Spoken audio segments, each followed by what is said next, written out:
ನಮಸ್ಕಾರ ಸ್ನೇಹಿತರೆ, ಹೇಗಿದ್ರೆ ಎಲ್ಲರೂ. ಇವತ್ತಿನ ನನ್ನ ಟಾಪಿಕ್ಕು, ನಾನು ಮಾತಾಡಬೇಕು ಅಂದ್ಕೊಂಡಿರೋವಂಥ ಟಾಪಿಕ್ಕು ಒಂಟಿತನ, ಅಂದರೆ ಲೋನ್ಲಿನೆಸ್ ಅಂತ ಅಂದ್ಕೊಂಡಿದ್ದೀನಿ ಇವತ್ತು. ಯಾಕೆಂದರೆ ಇತ್ತೀಚಿನ ದಿನಗಳಲ್ಲಿ ಎಲ್ಲರೂ ಈ ಸ್ಟ್ರೆಸ್ಫುಲ್ ಲೈಫಲ್ಲಿ ಅನುಭವಿಸ್ತಾ ಇರೋವಂಥ ಒಂದು ಸಮಸ್ಯೆ ಅಂದರೆ ಒಂಟಿತನ. ಇಲ್ಲಿ ಒಬ್ಬರೇ ಇರೋದನ್ನ ಒಂಟಿತನ ಅಂತ ನಾನು ಹೇಳ್ತಾ ಇಲ್ಲ. ಒಬ್ಬರೇ ಇರೋದು, ಕೆಲಸಕ್ಕೋಸ್ಕರ ನಾವೆಲ್ಲೋ ಹೋಗಿರ್ತೀವಿ, ಅಲ್ಲಿ ಒಬ್ಬರೇ ಇರೋದನ್ನ ಒಂಟಿತನ ಅಂತ ಹೇಳ್ತಾ ಇಲ್ಲ. ಒಂಟಿತನ ಅನ್ನೋ ಭಾವನೆ ಬಗ್ಗೆ ಹೇಳ್ತಾ ಇದ್ದೀನಿ. ಲೋನ್ಲಿನೆಸ್ ಅನ್ನೋ ಫೀಲಿಂಗ್ ಇರುತ್ತಲ್ಲ, ಅದ್ರ ಬಗ್ಗೆ ಹೇಳ್ತಾ ಇದ್ದೀನಿ. ಏನು ಹಾಗಾದ್ರೆ ಈ ಲೋನ್ಲಿನೆಸ್ ಅಂದ್ರೆ, ನಮ್ಮ ಭಾವನೆಗಳನ್ನ, ನಮ್ಮ ಎಮೋಷನ್ಸ್ಗಳನ್ನ ಹಂಚ್ಕೊಳ್ಳಕ್ಕೆ ಅಂತ ನಮ್ಮ ಸುಖ ದುಃಖಗಳಲ್ಲಿ ನಮ್ಮ ಜೊತೆಗಿರುವಂತ ಒಬ್ಬ ವ್ಯಕ್ತಿ, ಗೆಳೆಯ ಅಥವಾ ಗೆಳತಿ ಇಲ್ಲದೆ ಇರೋದು ಒಂಟಿತನ ಅಂತ ಹೇಳ್ಬೋದು. ಅಂದ್ರೆ ನಮ್ಮೊಳಗೆ ಒಂದು ಖಾಲಿತನ ಬಂದ್ಬಿಡುತ್ತೆ. ನಾವು ತುಂಬಾ ಒಂಟಿತನವನ್ನ ಅನುಭವಿಸ್ತಾ ಇದ್ರೆ ಒಳಗೊಳಗೆ ಒಂದು ಖಾಲಿತನ ಬಂದ್ಬಿಡುತ್ತೆ. ಅದು ಬೆಳೆಯೋಕ್ ಶುರುವಾಗುತ್ತೆ. ಅದು ಬೆಳೆದು ತುಂಬಾ ದೊಡ್ಡ ಹೆಮ್ಮರವಾದ್ಮೇಲೆ ಅದು ತುಂಬಾ ದೊಡ್ಡ ದೊಡ್ಡ ಸಮಸ್ಯೆಗೆ ಕಾರಣ ಆಗ್ತಾ ಹೋಗುತ್ತೆ. ಸೊ ಹಾಗಾಗಿ ಒಂಟಿತನಕ್ಕೆ ಕಾರಣ ಏನು ಅಂತ ನೋಡ್ತಾ ಹೋಗೋಣ. ಮೊದಲನೇದಾಗಿ ನಮ್ಮ ಒತ್ತಡಪೂರ್ಣವಾದ ಜೀವನ. ಅದರಿಂದ ನಮ್ಮ ಪ್ರೀತಿ ಪಾತ್ರರನ್ನ ನಮಗೆ ಮಾತಾಡ್ಸ್ಲಿಕ್ಕೆ ಸಹಿತ ಟೈಮ್ ಸಿಗೋದಿಲ್ಲ. ನಮಗೆ ಏನು ಅನ್ನಿಸ್ತಾ ಇದೆ, ನಾವು ಏನು ಹೇಳ್ಕೋಬೇಕು ಅಂತ ಇದ್ದೀವಿ, ಅದನ್ನೆಲ್ಲ ನಮ್ಮ ಪ್ರೀತಿ ಪಾತ್ರರ ಹತ್ರ, ನಮಗೆ ಬೇಕಾದವ್ರ ಹತ್ರ ಹೇಳಲಿಕ್ಕೆ ನಮಗೆ ಟೈಮೇ ಸಿಗೋದಿಲ್ಲ.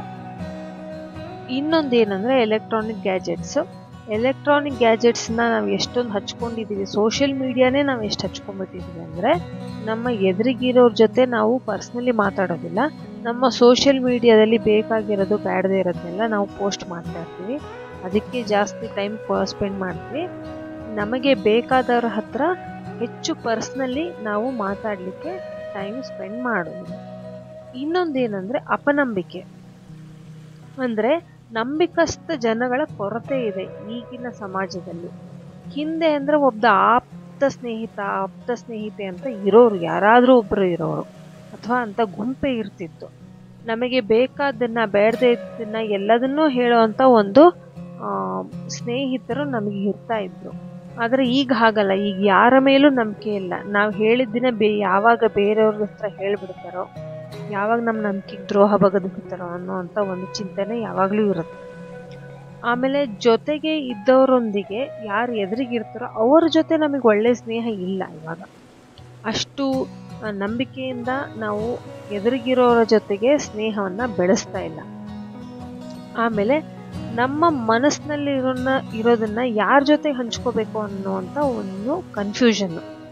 ಯಾಕೆಂದರೆ ಎಲ್ಲರಲ್ಲೂ ಮನೇಲಿರೋ ಸಮಸ್ಯೆ ಏನು ಅಂದರೆ ಜನ್ರೇಷನ್ ಗ್ಯಾಪು. ತಂದೆ ತಾಯಿ ಜೊತೆಗೆ ಮಕ್ಕಳು ಹೆಚ್ಚು ಮಾತಾಡಲ್ಲ, ಮಕ್ಕಳ ಜೊತೆಗೆ ತಂದೆ ತಾಯಿ ಮಾತಾಡಲ್ಲ. ಯಾಕೆಂದರೆ ಒಬ್ರನ್ನೊಬ್ರು ಅರ್ಥನೇ ಮಾಡ್ಕೊಳ್ಳೋದಿಲ್ಲ. ಅಲ್ಲಿ ಜನ್ರೇಷನ್ ಗ್ಯಾಪ್ ಬಂದ್ಬಿಡುತ್ತೆ. ಇನ್ನೇನು ಅಂದರೆ ಫ್ರೆಂಡ್ಸ್ ಅಂದರೆ ಗೆಟ್ ಟುಗೆದರ್ ಅಂತ ಹೋಗ್ತೀವಿ. ಫ್ರೆಂಡ್ಸ್ ಜೊತೆಗೆ ತುಂಬ ಫಾರ್ಮಲ್ ಆಗಿ ಮಾತಾಡ್ತೀವಿ. ಅದು ಯಾವ ಥರ ವಾತಾವರಣದಲ್ಲಿ ಹೋಗ್ತೀವಿ ಅಂದರೆ, ಮೂವಿ ನೋಡೋದಕ್ಕೋ ಏನಕ್ಕೋ ಹೋಗ್ತೀವಿ. ಅದು ಒಬ್ಬರೇ ಕೂತ್ಕೊಂಡು ಆರಾಮಾಗಿ ರಿಲ್ಯಾಕ್ಸ್ ಆಗಿ ಮಾತಾಡುವಂತಹ ಒಂದು ವಾತಾವರಣ ಇರೋಲ್ಲಿ ನಾವು ಹೋಗೋದಿಲ್ಲ. ಇನ್ನೊಂದು ತುಂಬ ದೊಡ್ಡ ಸಮಸ್ಯೆ ಅಂದರೆ, ನಮ್ಮ ಸ್ವಂತ ಹವ್ಯಾಸಕ್ಕಾಗಿ ನಾವು ಟೈಮ್ ಕೊಡ್ತಾ ಇಲ್ಲ. ಅದು ಪೇಂಟಿಂಗ್ ಆಗಿರ್ಬೋದು, ಹಾಡು ಹೇಳೋದಾಗಿರ್ಬೋದು, ಯಾವುದೇ ಆಗಿರ್ಬೋದು.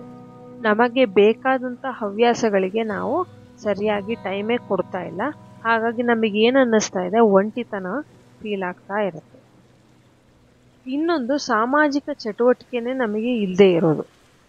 ನೀವು ಸ್ವಲ್ಪ ಗಮನಿಸಿ, ಈಗಿನ ಏನು ನಡೀತಾ ಇದೆ ಪರಿಸ್ಥಿತಿಗೂ ಮತ್ತು ನಾವು ಚಿಕ್ಕವರಿದ್ದಾಗ ಹೇಗಾಗ್ತಾ ಇತ್ತು ಅನ್ನೋದಕ್ಕೂ.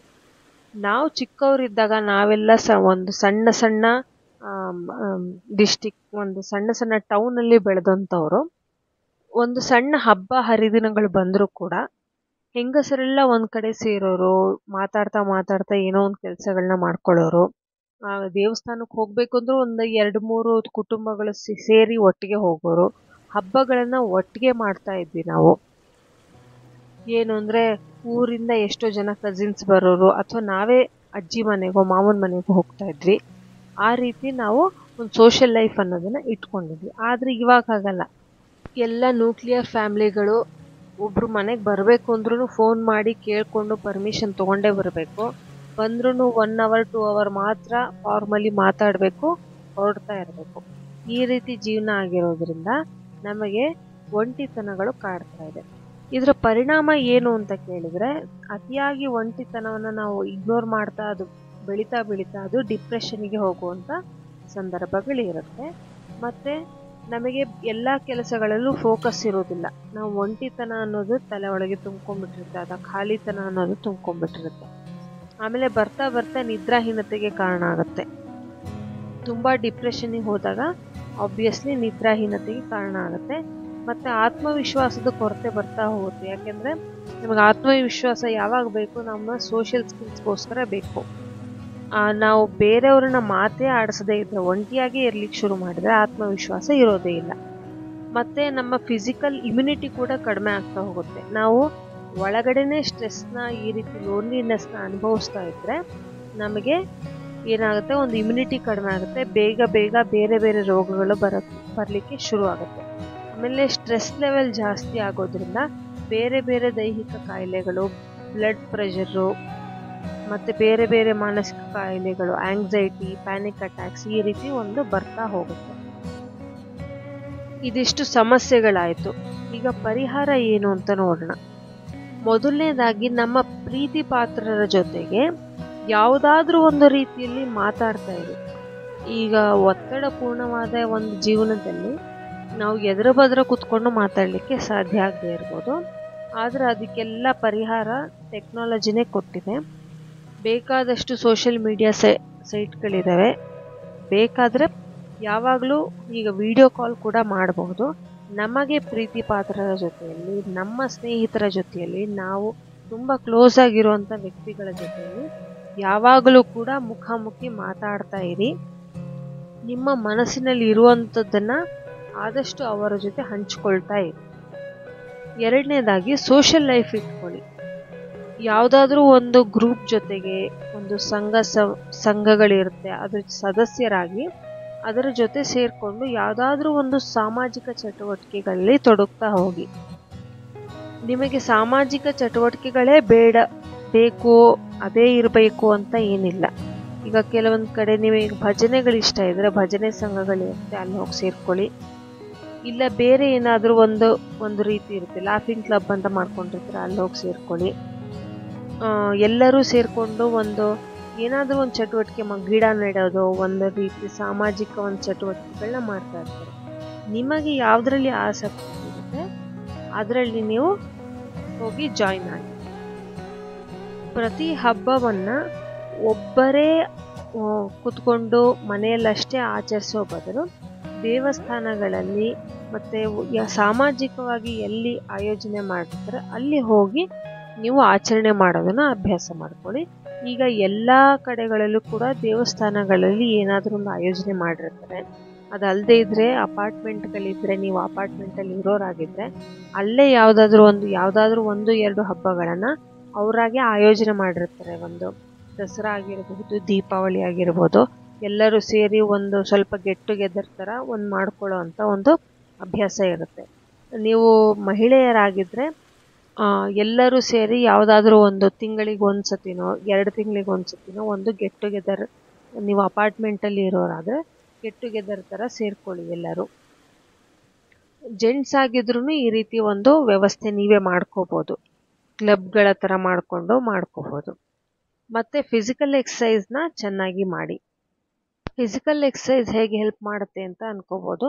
ಮನೆಯಲ್ಲೇ ಫಿಸಿಕಲ್ ಎಕ್ಸಸೈಸ್ ಮಾಡಬೇಡಿ, ಯಾವುದಾದ್ರೂ ಪಾರ್ಕ್ ಅಥವಾ ಬೇರೆ ಈ ರೀತಿ ಔಟ್ಡೋರಲ್ಲಿ ಮಾಡೋದನ್ನು ಅಭ್ಯಾಸ ಮಾಡ್ಕೊಳ್ಳಿ. ಸಾಧ್ಯ ಆದರೆ ಜಿಮ್ ಜಾಯ್ನ್ ಆಗಿ, ಇದ್ರೆ ಯೋಗ ಕ್ಲಾಸಸ್ಸು, ಗ್ರೂಪ್ಸ್ ಇರುತ್ತೆ, ಆ ರೀತಿ ಗ್ರೂಪಲ್ಲಿ ಫಿಸಿಕಲ್ ಎಕ್ಸಸೈಸ್ನ ಮಾಡೋದನ್ನು ಅಭ್ಯಾಸ ಮಾಡ್ಕೊಳ್ಳಿ. ಆವಾಗ ನೀವು ಸೋಷಿಯಲೈಸ್ ಆಗ್ತೀರಾ, ಬೇರೆಯವ್ರನ್ನ ಮಾತಾಡ್ತೀರಾ. ಪಾರ್ಕಿಗೆ, ಯೋಗ ಕ್ಲಾಸಸ್ಸಿಗೆ, ಜಿಮ್ಮಿಗೆ ಅಲ್ಲಿಗೆಲ್ಲ ಹೋದಾಗ ಹೊರಗಡೆ ನೀವು ಅನಿವಾರ್ಯವಾಗಿ ಆದರೂ ಹೊರಗಡೆಯ ವ್ಯಕ್ತಿಗಳನ್ನು ಮಾತಾಡಿಸ್ತೀರಾ ಮತ್ತು ಸ್ನೇಹ ಬೆಳೆಸ್ತೀರಾ.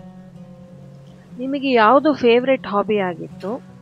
ಪೇಂಟಿಂಗ್ ಆಗಿರ್ಬೋದು, ಹಾಡು ಹೇಳೋದಾಗಿರ್ಬೋದು, ಬೇರೆ ಯಾವುದೇ ರೀತಿಯ ಚಟುವಟಿಕೆ ಆಗಿರ್ಬೋದು. ಕೆಲವರಿಗೆ ಗಾರ್ಡನಿಂಗ್ ಮಾಡೋದು ತುಂಬ ಇಷ್ಟ ಇರುತ್ತೆ, ಪೇಂಟಿಂಗ್ ಮಾಡೋದು ತುಂಬ ಇಷ್ಟ ಇರುತ್ತೆ, ಡ್ಯಾನ್ಸ್ ಮಾಡೋದು ತುಂಬ ಇಷ್ಟ ಇರುತ್ತೆ.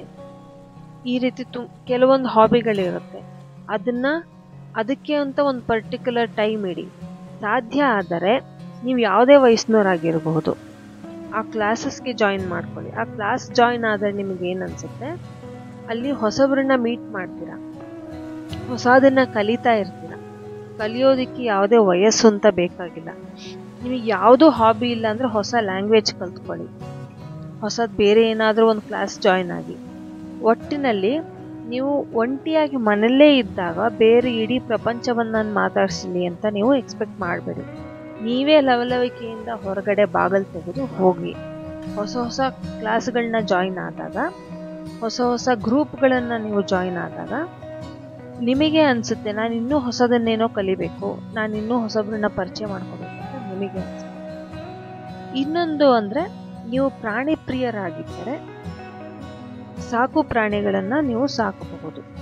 ಬೆಕ್ಕು ಅಥವಾ ನಾಯಿ ನಿಮ್ಮ ಅಪಾರ್ಟ್ಮೆಂಟಲ್ಲಿ ಯಾವುದಕ್ಕೆ ಪರ್ಮಿಷನ್ ಇದೆ ಅದನ್ನು ನೀವು ಸಾಕ್ಬೋದು. ಸಾಕು ಪ್ರಾಣಿಗಳ ಜೊತೆಗಿದ್ರೂ ಕೂಡ ಒಂದು ಒಂಟಿತನ ನಿವಾರಣೆ ಆಗುತ್ತೆ. ಇನ್ನೊಂದು ಮುಖ್ಯವಾಗಿ ನಾವು ಒಬ್ಬರೇ ಇದ್ದಾಗ ಏನು ಮಾಡ್ಕೋಬೋದು ಅಂದರೆ ಸೆಲ್ಫ್ ಕೇರ್. ಈಗ ಹೆಂಗಸರಾಗಿದ್ರೆ ಗಂಡಸರು ಕೂಡ ಮಾಡ್ಕೋಬೋದು. ಹೇರ್ ಕೇರ್ ಮಾಡ್ಕೊಳ್ಳಿ, ಒಂದು ಒಳ್ಳೆ ಫೇಶಿಯಲ್ ಮಾಡ್ಕೊಳ್ಳಿ, ಚೆನ್ನಾಗಿ ನಿಮ್ಮ ಕಾಲುಗಳಾಗಿರ್ಬೋದು, ಕೈಗಳಾಗಿರ್ಬೋದು ಪೆಡಿಕ್ಯೂರ್ ಅಥವಾ ಮೆನಿಕ್ಯೂರ್ ಮನೆಯಲ್ಲೇ ಮಾಡ್ಕೊಳ್ಳಿ. ನಿಮ್ಮ ಆರೋಗ್ಯದ ಕಡೆಗೆ ಗಮನ ಕೊಡಿ. ಹೊಸ ಹೊಸ ಸಲಾಡ್ ಆಗಿರ್ಬೋದು, ಫ್ರೂಟ್ ಜ್ಯೂಸ್ ಆಗಿರ್ಬೋದು, ಅದ್ರ ಕಡೆ ಗಮನ ಕೊಟ್ಟು ನಾವು ಯಾವ ಥರದ ಹೊಸ ಆರೋಗ್ಯಕರ ಅಡುಗೆ ಅದನ್ನು ಗಮನ ಕೊಟ್ಟು ಹೊಸದನ್ನೇನಾದ್ರು ಟ್ರೈ ಮಾಡಿ, ಅದನ್ನು ನೀವು ಟ್ರೈ ಮಾಡಿ. ಅಂದರೆ ಹೊಸ ಸಲಾಡ್ ಆಗಿರ್ಬೋದು, ಆ ರೀತಿ ಆರೋಗ್ಯಕರವಾಗಿರೋದೇನಾದರೂ ಟ್ರೈ ಮಾಡಿ. ಸೆಲ್ಫ್ ಕೇರ್ ಒಂದು ಮಾಡಿಕೊಂಡಾಗ ಏನಾಗುತ್ತೆ, ಅದು ಒಂದು ರೀತಿ ರಿಫ್ರೆಶ್ಮೆಂಟ್. ಅದು ನಿಮಗೆ ಅನ್ನಿಸ್ಬೋದು, ಅಯ್ಯೋ ಈ ವಯಸ್ಸಲ್ಲಿ ನನಗೆ ಯಾಕೆ ಸೆಲ್ಫ್ ಕೇರ್ ಅಂತ ಕೆಲವರಿಗೆ ಅನಿಸುತ್ತೆ. ಆದರೆ ಅದರಿಂದ ಒಂದು ರಿಲ್ಯಾಕ್ಸೇಷನ್ ಸಿಗುತ್ತೆ. ಆ ರಿಲ್ಯಾಕ್ಸೇಷನ್ಗೋಸ್ಕರ ಸೆಲ್ಫ್ ಕೇರ್ ಮಾಡ್ಕೊಳ್ಳಿ. ಇನ್ನೊಂದು ಆರೋಗ್ಯದ ಕಡೆಗೆ ಹೆಚ್ಚು ಹೆಚ್ಚು ಗಮನವನ್ನು ಕೊಡಿ. ನಿಮ್ಮ ಫಿಸಿಕಲ್ ಆಗಿರ್ಬೋದು, ನಿಮ್ಮ ಮಾನಸಿಕ ಆರೋಗ್ಯನೂ ಆಗಿರಬಹುದು. ಹೆಚ್ಚು ವಿಷಯಗಳನ್ನು ತಿಳ್ಕೊಳ್ಳಿ, ಹೆಚ್ಚು ಗಮನ ಕೊಡಿ. ನಿಮಗೆ ಈಗ BP ಶುಗರೋ ಏನೋ ಇದೆ, ಅದ್ರ ಬಗ್ಗೆ ಹೆಚ್ಚು ಸ್ಟಡಿ ಮಾಡಿ, ನಿಮ್ಮ ಡಾಕ್ಟರ್ ಜೊತೆ ಡಿಸ್ಕಸ್ ಮಾಡಿ, ಅದ್ರ ಬಗ್ಗೆ ಹೊಸ ವಿಷಯಗಳನ್ನು ತಿಳ್ಕೊಳ್ಳಿ. ಹೊಸದನ್ನೇನಾದರೂ ನಿಮ್ಮ ಜೀವನದಲ್ಲಿ ನಿಮ್ಮ ರೂಟೀನಲ್ಲಿ ಅಳವಡಿಸ್ಕೊಡಿ. 10 ವರ್ಷದಿಂದ ಒಂದೇ ರೂಟೀನಲ್ಲಿ ಯಾಕಿರಬೇಕು, ಹೊಸದೇನಾದರೂ ಮಾಡಬೇಕು. ಆ ರೀತಿ ಈಗ ದಿನ ನಾನು ಕೋಸಂಬರಿ ಮಾಡ್ಕೊಂಡು ತಿಂತಾ ಇದ್ದೇನು, ಹೊಸದಾಗಿ ಯಾವುದಾದ್ರೂ ಬೇರೆ ಸಲಾಡ್, ಗ್ರೀಕ್ ಸಲಾಡ್ ಮಾಡ್ಕೊಂಡು ತಿಂತೀನಿ. ಆ ರೀತಿ ಹೊಸತನವನ್ನು ನೀವೇ ಅಳವಡಿಸ್ಕೊಳ್ತಾ ಇದ್ದರೆ ನಿಮಗೆ ಒಂಟಿತನ ಅನ್ನೋದು ಇರೋದಿಲ್ಲ. ಮತ್ತು ಹೊಸದನ್ನು ಏನಾದರೂ ಅಳವಡಿಸ್ಕೊಂಡಾಗ ನಿಮ್ಮದೊಂದು ಸಣ್ಣ ಗ್ರೂಪ್ ಅಂತ ಇಟ್ಕೊಳ್ಳಿ. ಎಲ್ಲರೂ ಸೇರಿ, ಅಂದರೆ ನಿಮ್ಮ ಗ್ರೂಪ್ ಜೊತೆ ಒಂದು ಹಂಚ್ಕೊಳ್ಳಿ. ಈಗ ಸೋಷಿಯಲ್ ಮೀಡಿಯಾದಿಂದ ಹೇಗೆ ನಾವು ಸಮಾಜದಿಂದ ದೂರ ಆಗ್ತಾ ಇದ್ದೀವಿ ಅನ್ನೋ ಕಂಪ್ಲೇಂಟ್ ಇದೆಯೋ, ಅದೇ ಸೋಷಿಯಲ್ ಮೀಡಿಯಾನೇ ಬಳಸ್ಕೊಂಡು ನಿಮ್ಮದೊಂದು ಸಣ್ಣ ಗ್ರೂಪ್ನಲ್ಲಿ ನೀವು ನಿಮಗೆ ಬೇಕಾದಂತಹದನ್ನು ಎಕ್ಸ್ಪ್ರೆಸ್ ಮಾಡೋದನ್ನು ಕಲ್ತ್ಕೊಳ್ಳಿ. ಇದು ಸಾಮಾನ್ಯವಾಗಿ ಸ್ವಲ್ಪ ವಯಸ್ಸಾಗಿರುವಂಥ, ರಿಟೈರ್ಡ್ ಆಗಿರುವಂಥವ್ರಿಗೆ ಜಾಸ್ತಿ ಕಾಡುವಂಥ ಸಮಸ್ಯೆ. ನೀವು ಯಾವುದಾದ್ರೂ ಬಹಳ ಹಿಂದಿನ ಜಗಳ ಯಾವುದೇ ಆಗಿದ್ದರೂ ಅದನ್ನು ಆದಷ್ಟು ಮರೆತು ಮುಂದೆ ಹೋಗೋದಕ್ಕೆ ಪ್ರಯತ್ನ ಪಡಿ. ಕೆಲವೊಂದು ಸತಿ ಏನಾಗುತ್ತೆ, ಎಷ್ಟೋ ಸಮಯದಲ್ಲಿ ನಾವು ಸ್ನೇಹಿತರ ಜೊತೆಗೋ, ಅಣ್ಣ ತಮ್ಮಂದಿರ ಜೊತೆಗೋ, ಕಸಿನ್ಸ್ ಜೊತೆಗೋ ಏನೋ ಒಂದು ಮನಸ್ತಾಪ ಮಾಡ್ಕೊಂಡಿರ್ತೀವಿ. ಅದನ್ನು ಆದಷ್ಟು ಬೇಗ ಸಾಲ್ವ್ ಮಾಡ್ಕೊಳ್ಳೋದಿಲ್ಲ, ಮುಂದುವರಿಸ್ತಾ ಹೋಗ್ತಾ ಇರ್ತೀವಿ. ಸೊ ಆದಷ್ಟು ಬೇಗ ಕೆಲವೊಂದನ್ನು ಸಾಲ್ವ್ ಮಾಡ್ಕೊಳ್ಳಿ. ಯಾವುದು ಸಾಲ್ವ್ ಆಗಲ್ವೋ ಅದನ್ನು ಅಲ್ಲಿಗೆ ಬಿಟ್ಟು ಬಿಡಿ. ಆ ಪರಿಸ್ಥಿತಿಯನ್ನು ಒಪ್ಪಿಕೊಳ್ಳಿ. ಸೊ ಇದು ಮನಸ್ತಾಪ ಯಾವತ್ತೂ ಸರಿಯಾಗೋದಿಲ್ಲ ಅನ್ನೋದನ್ನು ಒಪ್ಪಿಕೊಳ್ಳಿ. ಆ ವ್ಯಕ್ತಿ ನಿಮ್ಮ ಜೊತೆ ಸರಿ ಆಗಲೇ ಇಲ್ಲ ಅಂದರೆ ನೀವು ಬೇರೆ ಸ್ನೇಹಿತರನ್ನ ಮಾಡ್ಕೊಳ್ಳಿ. ಒಂಟಿಯಾಗಿ ನೀವು ಯಾಕಿರಬೇಕು, ನೀವು ಬೇರೆ ಹೊಸ ಸ್ನೇಹಿತರನ್ನ ಮಾಡ್ಕೊಳ್ಳಿ, ಹೊಸ ಪರಿಚಯಗಳನ್ನ ಮಾಡ್ಕೊಳ್ಳಿ. ಹೊಸ ಗುಂಪಿನ ಜೊತೆ ಸೇರಿ ನೀವು ನಿಮ್ಮ ಜೀವನವನ್ನು ಉಲ್ಲಾಸದಿಂದ, ಸಂತೋಷದಿಂದ ಕಳೆಯೋದನ್ನು ಶುರು ಮಾಡಿ. ಇದಿಷ್ಟು ಒಂಟಿತನದ ಬಗ್ಗೆ ನನಗೆ ಗೊತ್ತಿದ್ದ ಇನ್ಫಾರ್ಮೇಷನು. ಮತ್ತು ಒಂಟಿತನದಿಂದ ಹೊರಗೆ ಬರಬೇಕು ಅಂತ ನನಗೆ ಗೊತ್ತಿದ್ದ ಎಲ್ಲ ಐಡಿಯಾಸ್ ಇನ್ಫಾರ್ಮೇಷನ್ನ ನಿಮ್ಮ ಜೊತೆ ಶೇರ್ ಮಾಡ್ಕೊಂಡಿದ್ದೀನಿ. ಇಷ್ಟೊತ್ತು ನನ್ನ ಮಾತನ್ನ ಪೇಷನ್ಸಿಂದ ಕೇಳಿಸ್ಕೊಂಡಿದ್ದಕ್ಕೆ ಥ್ಯಾಂಕ್ ಯು ಸೋ ಮಚ್. ಈ ವಿಡಿಯೋ ನಿಮಗೆ ಇಷ್ಟ ಆಗಿದ್ದಲ್ಲಿ ವಿಡಿಯೋನ ಲೈಕ್ ಮಾಡಿ, ಶೇರ್ ಮಾಡಿ, ಸಬ್ಸ್ಕ್ರೈಬ್ ಮಾಡಿ, ಬೆಲ್ ಐಕಾನ್ ಕ್ಲಿಕ್ ಮಾಡೋದಕ್ಕೆ ಮರಿಬೇಡಿ. ಮುಂದಿನ ವಿಡಿಯೋ ಯಾವ ಟಾಪಿಕ್ ಮೇಲೆ ಮಾಡಬಹುದು ಅನ್ನೋದನ್ನು ಕಮೆಂಟ್ಸ್ನಲ್ಲಿ ತಿಳಿಸಿ. Thank you so much for watching.